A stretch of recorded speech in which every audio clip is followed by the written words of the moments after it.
વાઘોડિયાના જરોદમાં છેલ્લા 3 દિવસથી તોફાની કપિરાજે આતંક મચાવ્યો હતો. આખરે આ તોફાની કપિરાજ પાંજરે પુરાયો છે.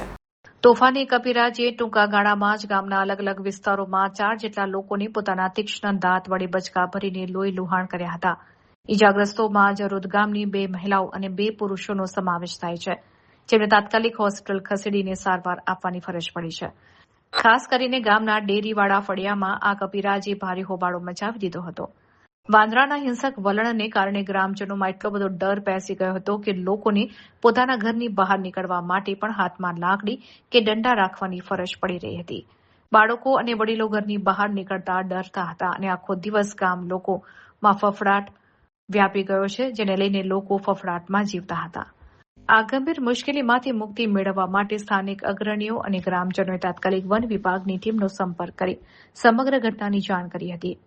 વન વિભાગે મામલાની ગંભીરતાને સમજીને જરાય વિલંબ કર્યા વિના તાબડતોડ જરોદ ગામે દોડી આવી હતી અને વાંદરાને લોકેશન ટ્રેસ કરીને તેને પકડવા માટે લોખંડનું મજબૂત પાંજરું ગોઠવ્યું હતું.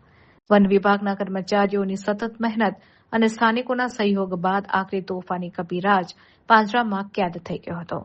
કપિરાજ પાંજરે પુરાતા છેલ્લા 3 દિવસથી સતત ભયના ઓથા હેઠળ જીવતા જરોદ ગામના લોકોએ મોટી રાહત અનુભવી હતી અને વન વિભાગની ટીમનો આભાર માન્યો હતો.